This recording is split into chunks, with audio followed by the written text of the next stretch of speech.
You are listening to Greg and his friends talk sports. 10 to 20 minutes every day, Greg and his friends are talking about what Central Indiana sports fans are talking about. Every day on the Central Indiana Sports Report. Good morning, good afternoon, or good evening, Central Indiana sports fans, and welcome to Greg and his friends talk sports. I'm your host, Greg Mengel, and this is my new podcast. 10 to 20 minutes every day, my friends and I talk about what Central Indiana sports fans are talking about, and we're having a blast doing it.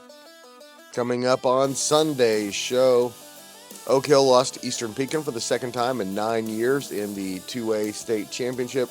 Grant Shouse of the Action Sports Network has a full recap of all 4 games Saturday in Indianapolis coming up at the end of the show on the Sunday Conversation. Oak Hill did have a very successful day in the boys swimming state finals. Indiana Wesleyan and Grace set up round 3 in the Crossroads League Championship with wins on Friday night in the semifinals of the Crossroads tournament. IU women beat Penn State on senior day to clinch a spot in the Big Ten tournament. And another huge performance from Shay Cieszki. My friend Michelle Garmon was there and has her reaction. And Scott McLaughlin takes pole in the IndyCar season opener. My friend Elijah Poe shares his thoughts on the first qualifying session of the year. Before we get to all of that, let me tell you what's going on at the Central Indiana Sports Report. It's going to be a busy next couple of days. On Sunday, we'll have our reaction to the IndyCar race in St. Petersburg sometime Sunday afternoon or evening. We'll have a Fever report on Sunday night, a Pacers report on Monday afternoon, Elwood and Eastbrook sectional previews late Monday or maybe early Tuesday. Going to be a busy March. We love all the sports here, but we are obsessed with basketball. Thanks so much for joining us. My friends and I will be back tomorrow and the next day and the next day and the day after that. Eastern Pekin beat Oak Hill 50-32, defeating Oak Hill in the Class 2A championship for the second time in 9 years. The Musketeers led for 31 of the 32 minutes and pulled away late for an 18-point victory. Taylor Drury was the star on the Musketeers' 27 state championship team that beat Oak Hill and is the head coach of the 2026 championship team. Eastern's neighbor Borden easily won the Class A championship 51-31 over Fremont. 2 schools 5 miles apart from each other win state championships. Second straight for Matt Vick and the Braves, who will likely be in the same sectional as Eastern next year as they move up to Class 2A. Bellmont head coach Andy Heim went 0-21 in his third year in Decatur. 11 years later, his Knights are state champions. They beat number 1 Roncalli 55-46. And in the last game of the season, Center Grove completed an unbeaten season with a come-from-behind 56-53 win over reigning 3A champion Norwell. Grayson Gilliard was the star of the tournament and the star of the day with 23 points, 9 rebounds, 6 steals, and 8 fouls drawn. She was 9 for 10 from the foul line. Much more on the state finals coming up with Grant Shouse at the end of this podcast on the Sunday Conversation. Carmel easily bested runner-up Penn for its 12th consecutive state championship and 26th overall. The Greyhounds were followed by Penn, Homestead, Center Grove, Fishers, and Oak Hill with a 6th place finish Saturday at IU Natatorium in Indianapolis, making the CIC proud. Westfield was 10th, Noblesville 12th, Hamilton Southeastern 17th, Western 40th, and Guerin Catholic 44th. Carmel had 5 champions, including William Allen winning the 200 and 500 free, followed by his teammate Louis Zeng in both events. Austin Burford made it a 1-2-3 Carmel finish in the 500 freestyle. Yi Zing won the 200 IM, Carter Hadley the backstroke, and the Greyhounds started the meet with a championship in the 200 medley relay. Hadley was also part of that, giving him a pair of state championships. The story of the day, at least from our perspective, is Oak Hill had 6 top 7 finishes to finish 6th place. Senior Cael McCann was 4th in the 50 freestyle in 2040. and 7th in the 100 butterfly and 50-13. Freshman Cooper McQuiston, 4th place in the 100 freestyle and 45-17, 5th in the 200 and 139-74, exceeding his qualifying time and position in both races Saturday. Well done, Cooper. What a freshman season for him. McQuiston and McCann were also part of the 200 medley relay team that opened the day with a 4th place finish, and the 200 freestyle relay team that finished 7th. Evan Bledsoe was also part of both relays and finished 16th in the 100 breaststroke. A school the size of Oak Hill only having one guy finish in 16th place would be a really proud day. What a day for Oak Hill. Fisher's Alex Koo is the 100 butterfly state champion in 48-15, comfortably ahead of Center Grove senior Henry Linus. Koo was also second to Bloomington South's Peter Kovacs in the 50 free. Kovacs once again the fastest swimmer in the state, winning the 50 and the 100 on Saturday. Franklin senior Lucas Ackerman won the 100 breaststroke, almost a full second ahead of Carmel's Yi Zheng in 53.23. And Homestead won the 200-meter free relay. And Warsaw senior Ian Parrott succeeds Oak Hill's Grant Cates as the diving state champion. Fisher's Mason Lawson and Kirby Denglade were 2nd and 3rd overall. Western's Brian Danval finished 13th. In men's college basketball on Saturday, number 4 Indiana Wesleyan will get its 3rd shot at number 2 Grace in Tuesday's Crossroads Championship. Indiana Wesleyan beat number 22 Huntington 66-59 in Marion, and the Lancers got by number 19 Bethel 89-82 in Winona Lake. Grace beat the Wildcats 92-83 and 83-78 in their 2 regular season matchups, and we will have more on that on Tuesday's podcast. Also in the NAIA, IUK will play IUS in the River States Conference Championship Tuesday in Kokomo. The top seed Cougars beat Rio Grande 78-73 in Saturday's semifinals. Freshman Alonzo Clausen-Smith from Lafayette Jeff, 16 points and 9 assists, and was 9 for 10 at the foul line in Saturday's win. IUK got a good win in Clausen-Smith. In the Women's River States Conference, Brescia and Rio Grande won on Saturday and will play each other in Monday's championship. In Division III's Heartland Conference Tournament, Transylvania beat Anderson 91-79 in the championship game by shooting 57.4% and making 14 three-pointers. Tipton's Nolan Swan scored 20 points to lead the 18-10 Ravens. In the Big Ten Saturday, Nebraska beat USC 82-67 to move into 2nd place in the Big Ten, a half game ahead of number 13 Michigan State, a full game ahead of number 10 Illinois, and a game and a half ahead of 8th-ranked Purdue. On Sunday, Michigan State is at IU at 3:45 after number 8 Purdue goes to Ohio State. More on those games coming up with Grant Shouse. Ball State went to DeKalb, Illinois, and throttled Northern Illinois 79-43, including a 21-0 run in the second half. The Cardinals held the Huskies to 14 points and 14% shooting in the second half. Notre Dame put a damper on NC State's tournament hopes with a 96-90 overtime win in South Bend. Cole Serta 32 points for the 13-16 Irish. And a couple of in-state games. Purdue-Fort Wayne beat IU Indy 87-81 in the Horizon, and Evansville won its 7th game of the year, beating Valpo 80-79 in the Missouri Valley. In women's college basketball, Transylvania beat Franklin 85-81 in the HCHC Women's Championship. And I called Ohio dangerous on yesterday's show, and man, was that ever prescient. The Bobcats took Ball State to the wire, but the Cardinals stayed within a half game of Miami at the top of the MAC with an 86-85 win Saturday at Worthen Arena. The Cardinals are now 24-6 overall, 15-2 in the MAC, with a week off before their regular season finale at Toledo on Saturday.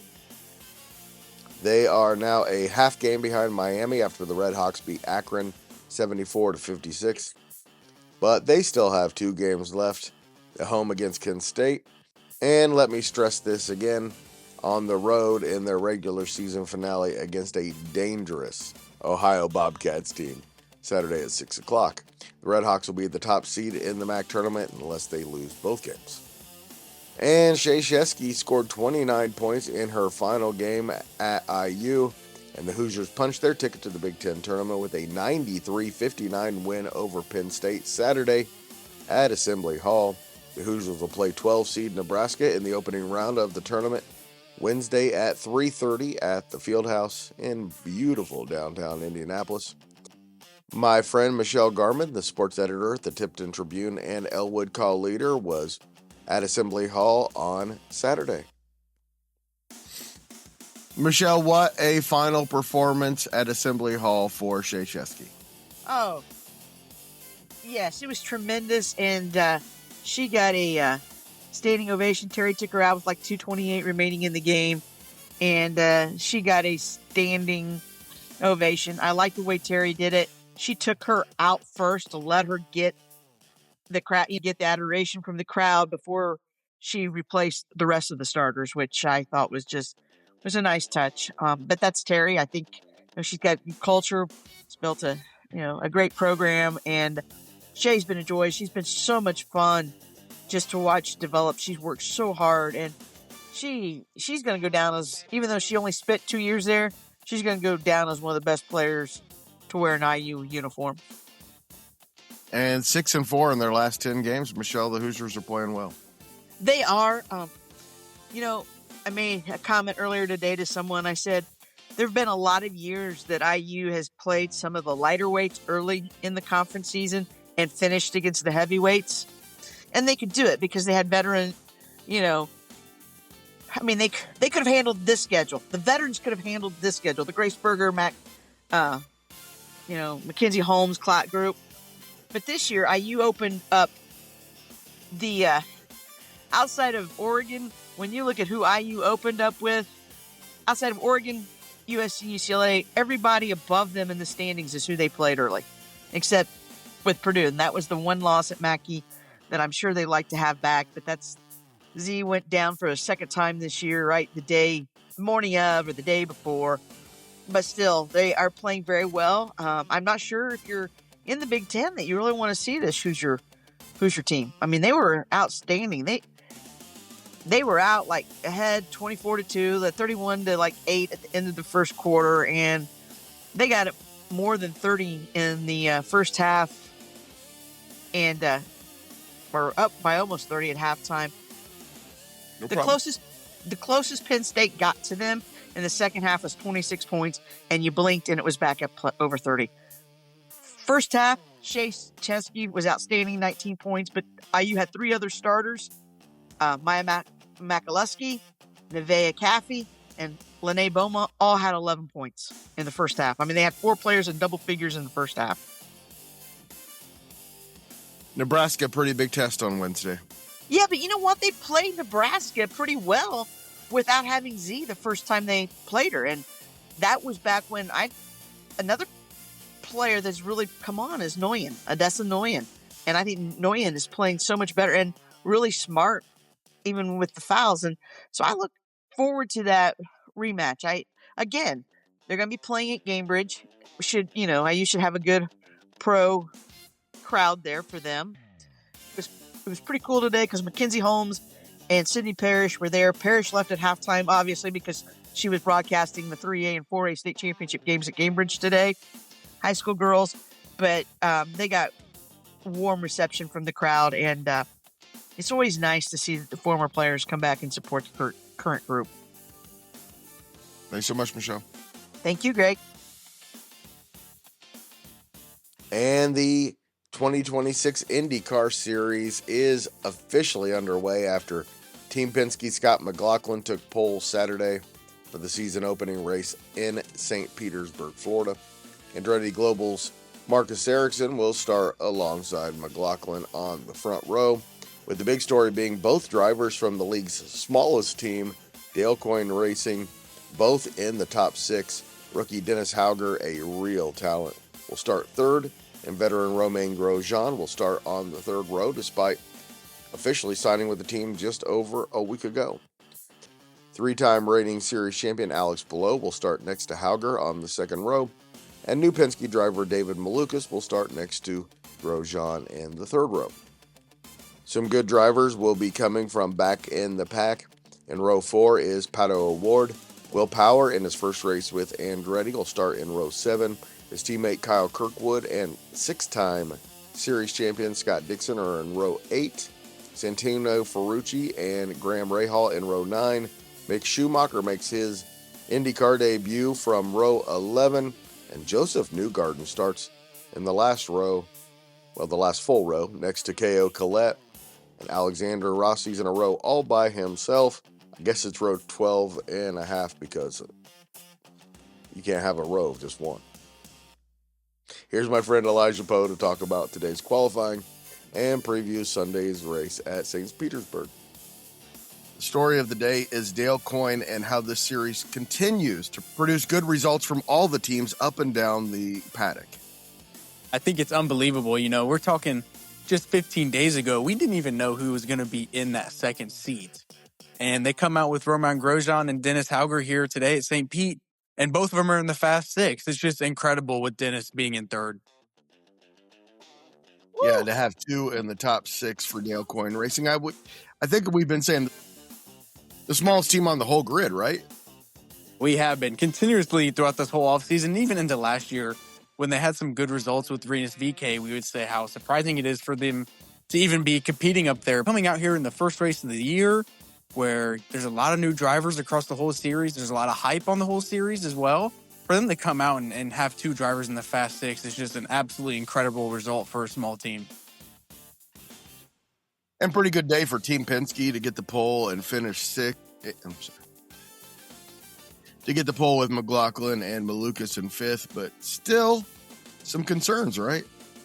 Joseph Newgarden being all the way down there in the 20s is rough. And, you know, Group 1 for qualifying, I'll give him the benefit of the doubt. It was pretty stacked. But regardless, we've been talking about Newgarden having to have a good start this season continuously. And for him to be way down there starting tomorrow, maybe he can recover with some strategy. There is always some cautions at St. Pete, but nevertheless, you just never know. What are you going to be looking for on Sunday, and do you have a prediction? I am really going to be looking for if Marcus Ericsson can keep that second place position and maybe even challenge for a win. We talked about Marcus a lot last year on if he can kind of save that Andretti seat, and here we go in a contract year for him, and he fires off a second place position in qualifying in race 1. I think how he plays that is going to be big, but you also have Alex Palou in 4th place as well. We know how much he can win. I mean, him being even in the top 5 is going to be something really, really fun to watch. It's kind of unbelievable how this qualifying session went. There was just so many things that happened, and we're one race into the season. It's super, super exciting. That's right. We're going to have Will Power and Kyle Kirkwood and Scott Dixon and Ferrucci and Joseph Newgarden and Mick Schumacher coming from the back. Oh, Alexander Rossi as well. Yeah, Rossi and the ECR boys did not have a great day. They did not have a great day. It's going to be interesting. St. Pete is always an interesting strategy race because if a caution comes early, that can give a team a pit stop opportunity to maybe shed a pair of tires that they have to run, which is great. So it's going to be super interesting to see what plays out tomorrow. And your prediction, Elijah? I'm going to stick with the pole man here. I really think the momentum has swung for Scott McLaughlin here. People have been kind of saying all offseason that this is really his team now. He's taking a more hands-on approach with David Malukas as well and is more in the shop with the team members. So I really like to see Scott McLaughlin here win this race here tomorrow. I'm going to go ahead and take Alex Palou. I know it's a little boring. Producer Susie, of course, will be taking Scott McLaughlin, as she does every week. And, boy, what an impressive debut by Dennis Hauger, Elijah. He couldn't be better. We talked about him in the offseason as being a rookie that could make some impact here at Dale Coyne Racing. They've always been strong on strategy, but to see them coming off and firing strong on pace-wise as well in qualifying is very surprising. And to see a rookie that high, it kind of reminds me of Louis Foster, who had a couple really good runs last year in qualifying. But if he can pull off some race success as well and maybe finish within the top 5, that'd be huge for him. Sunday's race is on Fox. Coverage begins at noon with the flag dropping at 12:29 p.m. Can't wait for that one. IndyCar the last couple of years just been fantastic.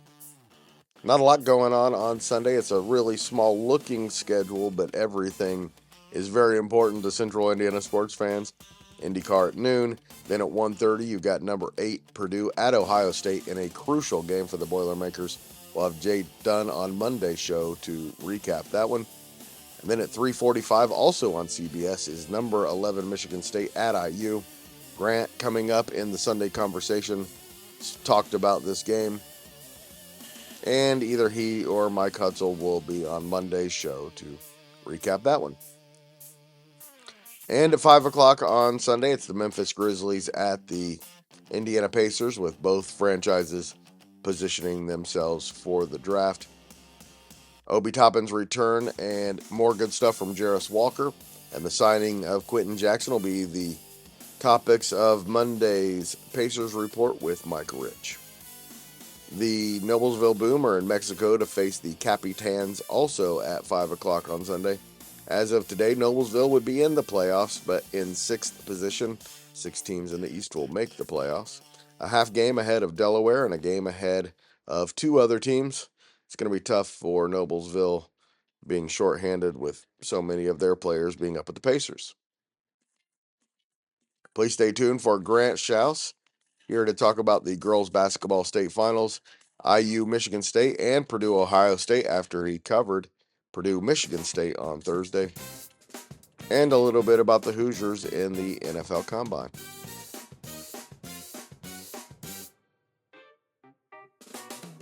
Grant, welcome, and it was a big day for the teams in the South. Yeah, the South went 3-1 today. I completely bombed my picks. The only pick I got right was Borden. I'm pretty mad about it. I take that stuff seriously. The first 2 games were pretty big snooze fest. The 2 night games were 2 classics, especially the 4A game we just watched. Just literally left Gainbridge Fieldhouse. Norwell and Center Grove battled it out. It was a tough day for the North. Minus the 3A game, Bellmont is the only champion out of the North that won today. Kind of a surprise. Kind of a surprise. I picked Ron Cael. Bellmont was a team I felt like had an easier path to get to the state championship, and give them a lot of credit. They kind of got punched in the mouth early, and then they went on a 12-0 run to start the 3A game, and Ron Cael ended up getting back in the game, took the lead, and then Bellmont just made one final push. The first and fourth quarters were huge for Bellmont. It's what won them the game. The middle 2 quarters, give a lot of credit to Bellmont and Andy Heim, their head coach. He took over that program, and in his first year, they didn't win a game. That was like 11 years ago. He turned them around, and now they're state champions. So pretty impressive turnaround. Was Grayson Gilliard the best player you saw all day? That's a good question. I want to say yes. A part of me doesn't want to say yes. I thought Gilliard really took over when they needed her to take over tonight. I believe she had 22 points. Norwell led for a majority of the game and then ended up pushing the lead up to 10, lost the lead, got down 10, almost a 20-point swing at one point. It looked like they were dead. Guy I was sitting with, Ryan Walker, writes for the Bluffton News Banner. He looked at me and he goes, "I think it's over." I said, "I think it's over too." And next thing you know, Norwell, big steal, had a layup, hit a 3, hit some free throws, got back in the game, cut it to 2 with a chance to tie. Olivia Green went to the foul line with about 13 seconds left, missed the front end, made the second. If she would have hit both, it would have tied the game up. And Grayson Gilliard came down and did what she did and hit 2 free throws, put him up 3. Norwell had the ball with 8 seconds to go, a chance to tie and send it to overtime. They got the ball to Macy Saul-Frank, who's a nice 3-point shooter for them. They didn't go to Rossworm. She missed the 3 that would have tied the game and sent it to overtime. Would have been an improbable comeback. If she could have pulled that off. But just pretty unbelievable that Norwell got down and then were able to claw back into the game. And just a shame they just couldn't close the gap. Very similar to what happened to them in 2024, except this time they had the lead in the game. In 2024, when they lost to Gibson Southern, they did not have the lead at all. And they came back and had a chance to tie it, send it to overtime, and missed it. Kind of same thing happened tonight. Very deja vu. Center Grove dominated the boards, and also just not the best day for Vanessa Rossworm. It's crazy you say that, and you're probably right, but she still had 22 points, 7 rebounds. That's right. It's just insane, and that wasn't a really great game for her. I feel so bad for her because she's one that I've kind of ended up stumbling upon on accident almost. When she was a freshman, she hit a game-winning 3 in the sectional championship to beat Northwestern. That was when I was on the Northwestern bandwagon with the Ladens. And she hit the game winner in that game, and kind of followed her there. Got to call Norwell's back-to-back state runs before this year. And she's a great player, and she's definitely worthy of the Miss Basketball candidate. She's going to go to Indiana Wesleyan, and she's Norwell's all-time leading scorer. So she graduates, and be tough shoes to fill for Norwell next year. All right, but before we talk some IU basketball, I want to talk a little bit about Oak Hill. As we mentioned in the preview, no seniors on the team, so a very good chance for them to get back. If they're going to, though, they got to fix the offense, which is the issue every time that they had an issue, which wasn't that often. It was on the offensive end, and today just couldn't make anything. Yeah, they'll return pretty much the main 6 that they play. They'll graduate 2 seniors in Sella Sharon and Lydia Trexler, who Trexler missed the entire year with a knee injury, and Stella Sharon just didn't play that much. Lydia would have given them some scoring for sure. She was 6'1". She would have been a nice post presence. I mean, they would have had 3 bigs instead of 2. And I think that kind of over the years, like, for example, I think you've seen Purdue run into that problem.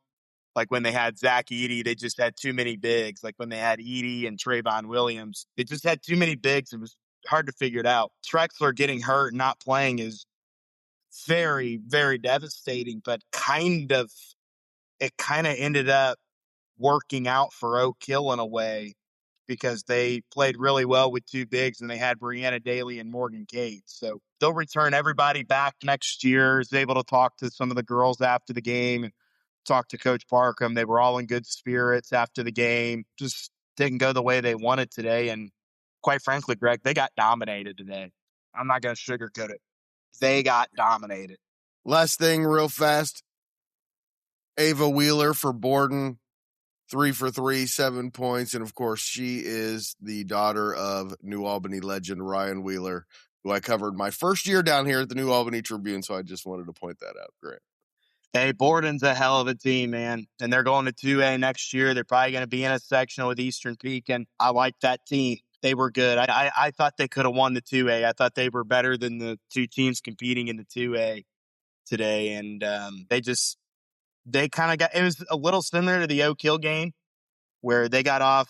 It was kind of back and forth. The Oak Hill game wasn't back and forth. It was Eastern came out and hit a 3 to start the game, and Oak Hill just couldn't recover. They just couldn't find the offense. But it was a game for a quarter with Fremont and Borden, and Borden pushed it out and put pressure on them, and they had been there. They looked comfortable, and that's how they won the game. That's how they won the 1A game. All right, Grant. After the loss to Northwestern last week, big game for the Hoosiers on Sunday. They can kind of make up for it, right, by beating Michigan State? They have their work cut out for them on Sunday at Assembly Hall, that's for sure. After what I saw from Michigan State over at Purdue the other night, I don't like their chances. But, hey, you're playing the game. Crazier things have happened. In less than an hour from when we're talking, the calendar flips to March. So there's a lot of different factors that go into that, I think, and we'll see what – hopefully they can get a win. But that Northwestern game sets you back very, very high, or very, very low, I should say. Yeah, no doubt about it. You were at the Purdue-Michigan State game, and as Tom Izzo teams tend to do, Michigan State is peaking at the right time. The old saying, January, February, Izzo, April. I mean, he's Mr. March. He's always got that team playing in March. And I don't think they've missed an NCAA tournament under Tom Izzo. I'm pretty sure they've gone to the NCAA tournament every single year under Tom Izzo. So there is never a bad year under Tom Izzo at Michigan State. So I hope Indiana can get the win, but they're going to have to play a perfect game on Sunday. And now a big game for Purdue as they go to Ohio State. I think that's at 1 o'clock today. Probably. They need that. I'm sure they'll be hungry after the Michigan State game. It's hard to come down after your Super Bowl of beating Indiana. So that was a joke, by the way. Not a good one, but it was a joke. Reportedly really good weekend for Cooper, Surratt, and D'Angelo Pons in Indy. Yeah, that's good. I know Fernando didn't throw at the Combine. He's going to throw at Indiana's Pro Day later coming up. I think it's late March, early April. That's big for those guys' draft stock because I think that those guys are capable of being day one and early day two draft picks for coming out of Indiana. This draft is probably going to have the most Indiana. Well, I know for a fact it's going to have the most Indiana players drafted in one draft than ever before. So if they're showing good things at the Combine, I know that Omar Cooper's stock has went up big time. So where he interviewed with 17 NFL teams at the Combine this weekend. So they want Omar Cooper, and hopefully Omar Cooper makes a good wide receiver somewhere in the NFL. I'd like to see him go to Vegas, probably with Fernando, and pair him up, or put Surratt out there in Vegas, Fernando, and let them go to work. I'll probably be a little bit of a Raiders fan. There's not a single IU player in this draft that if I was a GM, I would not be interested in having. Oh my gosh. I mean, all those guys I think could be great players on Sunday. Not good players, great players on Sunday. So I'm I know Aiden Fisher's a little slow for the NFL, but man, would I want him. Oh my gosh. That dude just I'd want him strictly for his IQ, just of how he sees the game. You can tell he was the quarterback of the defense this year. He was the green dot guy, and he made plays. And yeah, he may not be as quick. He may not be even as athletic as some other linebackers out there, but the IQ that guy played with this year was pretty impressive. Grant Shouse, it is officially March. You and I are going to be talking so much this month on the IU report and on this podcast. Thank you so much for your time, and have a safe trip back to Marion. Hey, Greg, one thing I wanted to say before I let you go here is in the month of March, when you plan on watching college basketball, because that's what people do in March, when you watch college basketball, I would suggest consulting your nearest cardiologist because heart-stopping moments, memories made. It's the best month of the year. It's the best month in sports, and I'm just so happy it's here. I love March. I live for it. I think it's my Christmas now.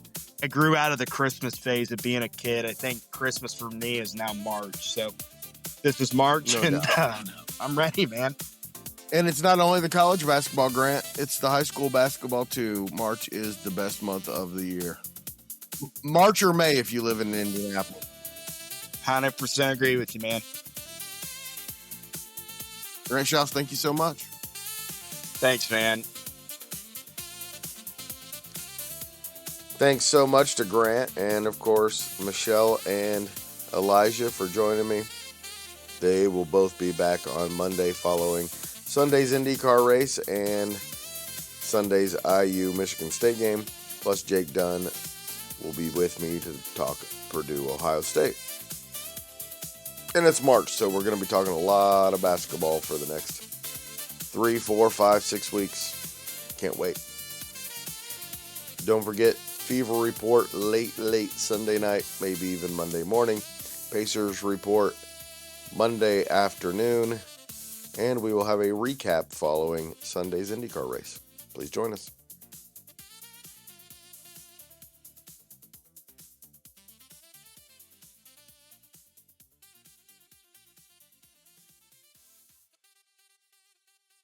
Central Indiana Sports Report is a product of ITG Media, and I love Susie.